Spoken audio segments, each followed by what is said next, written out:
നമസ്കാരം സാറാണ്. നമ്മുടെ ക്രിസ്മസ് എക്സാമിനുള്ള ബോട്ടണിയുടെ രണ്ടാമത്തെ പാർട്ടുമായിട്ടാണ് ഇങ്ങോട്ട് വന്നിരിക്കുന്നത്. വളരെ കുറച്ച് കാര്യങ്ങൾ വളരെ കുറച്ച് സമയം കൊണ്ട് നമ്മൾ പറയാം അല്ലേ, കൂടുതൽ കാര്യങ്ങൾ വളരെ കുറച്ച് സമയം കൊണ്ട് നമ്മളൊന്ന് പറയാം. എന്തൊക്കെ വേണം പഠിക്കാൻ. 2 ചാപ്റ്റർ കൂടിയാണ് നമ്മൾ ഈ വീഡിയോയിൽ ഉൾപ്പെടുത്തിയത്. 2 ചാപ്റ്റർ, ബയോടെക്നോളജിയിൽ 2 ചാപ്റ്റർ. അതിലെ ആദ്യത്തെ ചാപ്റ്ററാണ് ബയോടെക്നോളജി പ്രിൻസിപ്പിൾസ് ആൻഡ് പ്രോസസ്സ്. നമുക്ക് നിങ്ങൾ പേടിച്ചിരിക്കുന്ന ഒരു ചാപ്റ്റർ അല്ലേ, വളരെ പേടിയോട് കൂടി കാണുന്ന ഒരു ചാപ്റ്റർ. +2 ബോട്ടണിയിലെ ഏറ്റവും പാടായിട്ട് വിചാരിക്കുന്നത് ഒന്നുമില്ല, ഒരുപാടും ഇല്ല, കുറച്ച് കാര്യങ്ങൾ ഉണ്ട് അതിനകത്ത്. അത് മനസ്സിലാക്കി കഴിഞ്ഞാൽ വളരെ സിമ്പിളായിട്ടുള്ള ചാപ്റ്ററാണ് ഈ ബയോടെക്നോളജി എന്ന് പറയുന്നത്.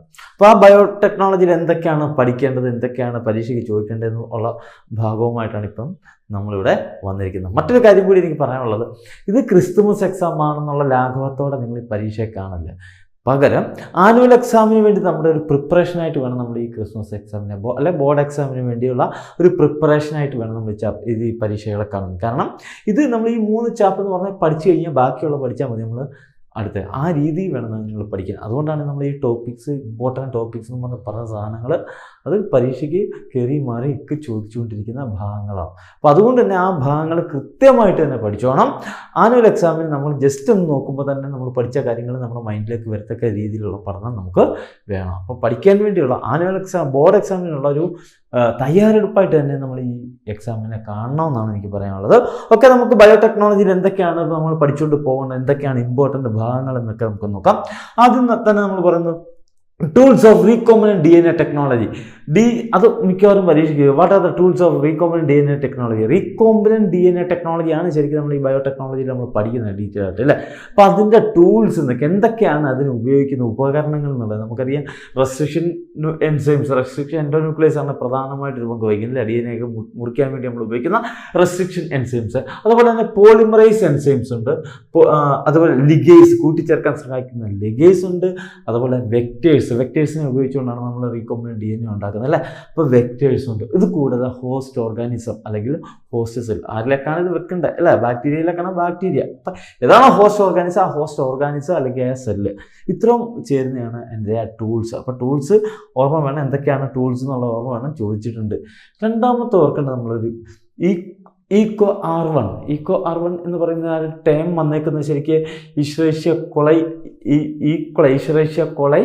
RY13 എന്ന് പറയുന്ന ഒരു സ്ട്രെയിൻ, ഈക്കോളയുടെ ഒരു സ്ട്രെയിനിൽ നിന്നാണ് ആ പേര് വന്നിരിക്കുന്നത്. അപ്പോൾ ഈക്കോ RY എന്താണെന്ന് എഴുതാൻ ചോദിക്കും. അപ്പോൾ അത് എഴുതേണ്ടത് എന്ന് പറയുന്നത് ശരിക്കും ഇതിൻ്റെ ഈശ്വരേഷ്യ, അതായത് ജനറിക് നെയിമാണ്, ജീനസ് നെയിമാണ്. ആരെയാണോ വ്യക്തമായിട്ടിരിക്കുന്നത് ആ ആടെ ജനറിക് നെയിമാണ് നമ്മൾ ഈ കൊണ്ട് ഉദ്ദേശിക്കുന്നത്. സിയോ എന്ന് പറയുന്നത് അതിൻ്റെ സ്പീഷീസ് നെയിം, ഈക്വളയുടെ സ്പീഷീസ് നെയിം അല്ലേ, കോളി അല്ലേ. ആ സിയോ ആദ്യത്തെ 2 ലെറ്ററാണ് നമ്മൾ അടുത്ത 2 ലെറ്ററായിട്ട് ഉപയോഗിക്കുന്നത്. Co stands for coli, species നെയിമാണ്, ഈക്വളയുടെ സ്പീഷീസ് നെയിം. R എന്ന് പറയുന്നത് RY13, അതായത് ഏത് സ്ട്രെയിനാണ്, ആ ബാക്ടീരിയ ഏത് സ്ട്രെയിനാണ്, ആ സ്ട്രെയിനിൻ്റെ ആദ്യത്തെ ലെറ്ററാണ്. RY13 ആണ് ആ സ്ട്രെയിൻ. അപ്പോൾ ഈക്വളൈ RY13 എന്നാണ് ആ സ്ട്രെയിൻ്റെ പേര്. അപ്പോൾ അതിൽ R എടുത്തു. പിന്നെ ഉള്ളത് 1 റോമൻ ലെറ്ററിലെ 1 ആണ് എന്ന് പറയുന്നത് first endonuclease isolated from that bacteria. ഈ ബാക്ടീരിയ അല്ലെങ്കിൽ ഈ സ്ട്രെയിനിൽ നിന്ന് ആദ്യമായി വേർതിരിച്ചെടുക്കുന്ന എൻഡോന്യൂക്ലിയസ് എന്നുള്ള അർത്ഥത്തിലാണ് ഈ 1 കൊടുത്തത്. രണ്ടാമത് വേറൊന്നും എടുത്തിട്ടുണ്ടെങ്കിൽ R2 എന്നായതിനെ മനസ്സിലാവും. അപ്പോൾ ആദ്യം എടുത്ത് ഇതായതുകൊണ്ടാണ് R. അപ്പോൾ ഈക്കോ R1 എന്ന് പറയുന്നത് അത് എക്സ്പാൻഡ് ചെയ്യാൻ ചോദിക്കും. എന്താണ് ഓരോ ലെറ്ററും എന്തിനെയാണ് ഡിനോട്ട് ചെയ്യുന്നതെന്ന് ചോദിക്കും. ഓക്കെ അല്ലേ? അപ്പോൾ എഴുതാം, വളരെ സിമ്പിളായിട്ട് എഴുതാം അല്ലേ. പിന്നെ നമ്മൾ പഠിക്കേണ്ട ഒരു കാര്യം എന്ന് പറഞ്ഞാൽ ഇലക്ട്രോഫോറസിസ്. ഇലക്ട്രോഫോറസിസ് നമ്മൾ പഠിച്ചു. ആ ഇലക്ട്രോഫോറസിസിൽ വെക്ടേഴ്സിനെ ഉപയോഗപ്പെടുത്തുന്ന ഈക്വളയിൽ നിന്നും അതുപോലെ അഗ്രോബാക്ടീരിയത്തിൽ നിന്നൊക്കെ വെക്ടേഴ്സിനെ ഉപയോഗപ്പെടുത്തും. ഈക്വളയിൽ നിന്നാണ് കോൾ E1 എന്നാണ്. അതേപോലെ ഇത് ചിലപ്പോൾ ചോദിക്കും ഈക്വളൈ കോൾ E1, പിന്നെ 2 കുത്തിയിട്ടിട്ട് അഗ്രോബാക്ടീരിയൻ ഡാഷ് ടൈപ്പ് പ്ലാസ്മിഡ്. അപ്പം ഇങ്ങനെ ആദ്യത്തെ 2 ലെറ്ററിൻ്റെ റിലേഷൻ നോക്കിക്കൊണ്ട് മിസ്സായ സാധനം എഴുതാൻ ചോദിക്കും, മിസ്സായി പോയ ആ വേർഡ് എഴുതാൻ ചോദിക്കും. ഓക്കെ, അപ്പോൾ ആദ്യത്തെ 2 വേർഡ് നോക്കുക. അപ്പോൾ അങ്ങനെ എഴുതാൻ ചോദിക്കുമ്പോൾ മിക്കവാറും അങ്ങനെ ചോദിക്കുന്ന ഒരു ചോദ്യം കൂടിയാണ് ഇത്. ഓക്കെ, അപ്പം അത് ഓർത്തണം. പിന്നെ അതേപോലെ തന്നെ മറ്റൊരു ഇമ്പോർട്ടൻ്റ് ആയിട്ടുള്ള സാധനം എന്ന് പറഞ്ഞാൽ PBr322 വളരെ ഇമ്പോർട്ടൻ്റ് ആയിരുന്നു. അതിൻ്റെ പടം ഉണ്ട് അല്ലേ, PBr322 22 എന്ന് പറയുന്നത് അതെന്താണെന്നും അതിനെക്കുറിച്ച് എക്സ്പ്ലെയിൻ ചെയ്യാനും മിക്കവാറും പരീക്ഷ ചോദിക്കും. അതുകൊണ്ട് അതും പഠിച്ചുകൊണ്ടേ പോകാവും. അത് വരയ്ക്കാനും പഠിക്കണം, അടയാളപ്പെടുത്താനും പഠിക്കണം കേട്ടോ.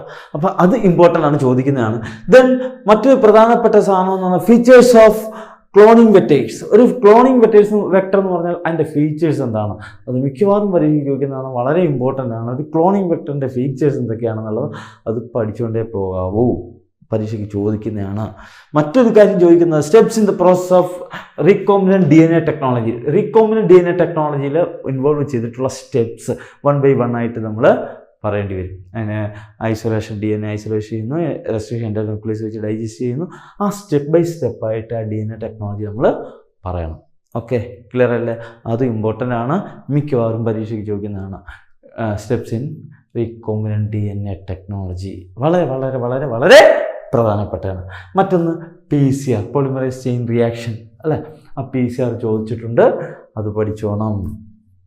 ഒരു കാര്യം കൂടിയാണ് നമുക്ക് പഠിക്കാനുള്ളത്, ബയോറിയാക്ടറും പരീക്ഷയ്ക്ക് ചോദിച്ചെന്താണ് ബയോറിയാക്ടർ നമ്മൾ പരീക്ഷയ്ക്ക് ചോദിച്ചിട്ടുണ്ട്. അപ്പം ഇത്രയും കാര്യങ്ങൾ മാത്രമേ ഉള്ളൂ ബയോടെക്നോളജിയിലെ ആദ്യത്തെ ചാപ്റ്റർ, അതായത് പ്രിൻസിപ്പിൾസ് ആൻഡ് പ്രോസസ്സ് എന്ന് പറയുന്ന ബയോടെക്നോളജിയുടെ ചാപ്റ്ററിൽ നിന്ന് ചോദിക്കുന്ന പ്രധാന ഭാഗങ്ങൾ ഇത്രയാണ്. ഈ 8 ഭാഗങ്ങൾ പഠിച്ചു കഴിഞ്ഞാൽ ഒരു മാർക്കും നിങ്ങൾക്ക് എങ്ങോട്ടും പോകത്തില്ല. ബയോടെക്നോളജിയിൽ ഫുൾ മാർക്ക് നമുക്ക് വാങ്ങിക്കാൻ കിട്ടും.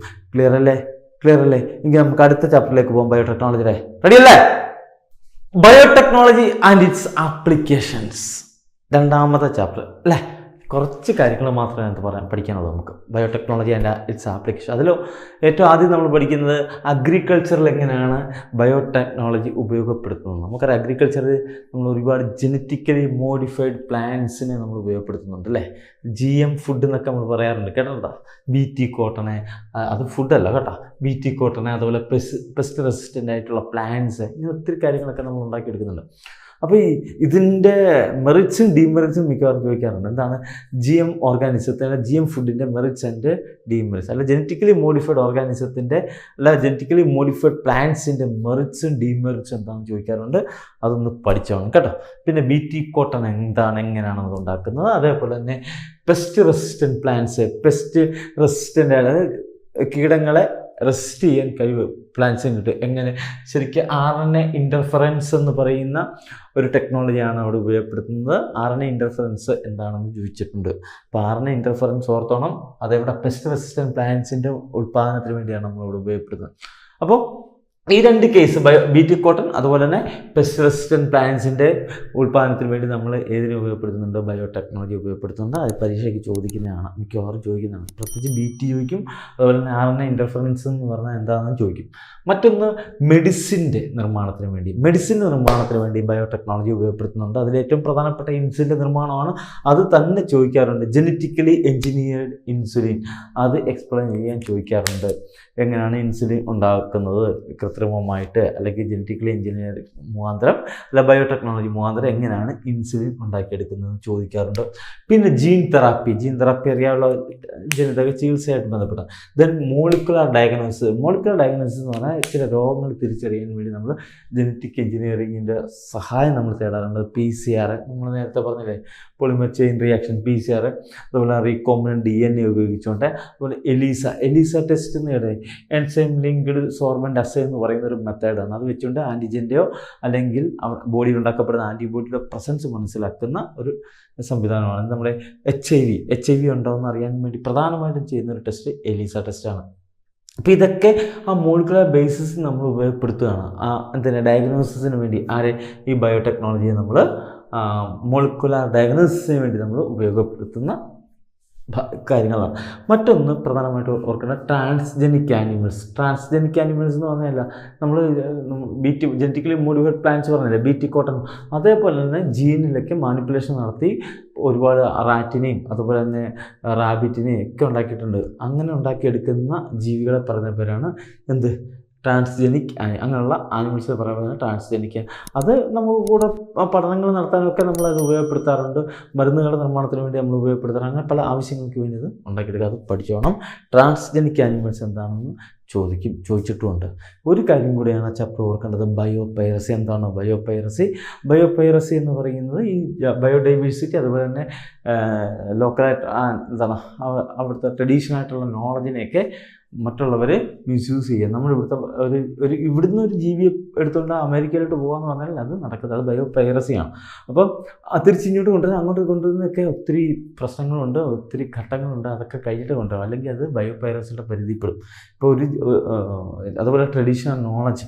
അപ്പോൾ ഈ ഒരു കാര്യങ്ങളൊക്കെ ഇപ്പോൾ വലിയ വലിയ കൺട്രീസൊക്കെ ഇൻഡസ്ട്രിയലൈസ്ഡ് കൺട്രീസിലൊക്കെ എന്ന് പറഞ്ഞാൽ ബയോഡൈവേഴ്സിറ്റി വളരെ കുറവായിരിക്കും, ട്രഡീഷണൽ നോളജ് വളരെ കുറവായിരിക്കും. പക്ഷെ അവർ വലിയ റിച്ച് ആയിരിക്കും. തിരിച്ച് അല്ലാത്ത ചില രാജ്യത്തൊക്കെ എന്ന് കഴിഞ്ഞാൽ അവിടെ ഇതുപോലെ ഡെവലപ്മെൻറ്റ് വളരെ കുറവാണെങ്കിലും പക്ഷേ ബയോഡൈവേഴ്സിറ്റി അതുപോലെ തന്നെ ട്രഡീഷണൽ നോളജ് വളരെ വലുതായിരിക്കും. അപ്പോൾ ഇത് അവിടെ ഉപയോഗപ്പെടുത്താൻ വേണ്ടി അവർ ഉപയോഗിക്കും. മറ്റ് രാജ്യങ്ങളിലെ ബയോഡൈവേഴ്സിറ്റി അതുപോലെ ട്രഡീഷണൽ നോളജൊക്കെ ചിലർ ഉപയോഗപ്പെടുത്തും. വേണ്ടത്ര ഒരു അതോറിറ്റിയുടെയും നിർദ്ദേശങ്ങളില്ലാതെ അവർ എടുക്കും. അങ്ങനെ എടുക്കുന്നതിന് പറയുന്നത് ബയോപൈറസി. അതും പരീക്ഷയ്ക്ക് ചോദിച്ചിട്ടുണ്ട്, ബയോപൈറസി എന്താണ്. അപ്പോൾ ഇത്രയും കാര്യങ്ങൾ മാത്രമാണ് നമ്മൾ ഈ ചാപ്റ്ററിൽ ചർച്ച ചെയ്യേണ്ടത്. അപ്പോൾ ഓർത്തോണം, അഗ്രികൾച്ചറിലെ അതുപോലെ മെഡിസിനിൽ അതുപോലെ ട്രാൻസ്ജെനിക് ആനിമൽസിൽ ഇവയുടെ ഉൽപ്പാദനങ്ങൾക്ക് വേണ്ടിയാണ് നമ്മൾ ബയോടെക്നോളജി പ്രധാനമായിട്ട് നമ്മൾ ഉപയോഗപ്പെടുത്തുന്നത്. അപ്പോൾ ഇത്രയേ ഉള്ളൂ ബയോടെക്നോളജി ആയിട്ട് ബന്ധപ്പെട്ട് നമുക്ക് പറയാനുള്ളത്. ഈ 2 ചാപ്റ്റർ വളരെ ചെറുതാണ് അല്ലേ, വളരെ സിമ്പിളാണ്, അധികമൊന്നും പഠിക്കാനില്ല. മാർക്ക് എങ്ങും പോകത്തില്ല, മാർക്ക് മൊത്തം നമ്മുടെ കേസിൽ കിട്ടും. കൃത്യമായിട്ട് പഠിക്കുക, പരീക്ഷയ്ക്ക് ഫുൾ മാർക്ക് മേടിക്കുക. Okay, tata bye bye, see you. വീണ്ടും നമുക്ക് കാണാം. Never ever give up.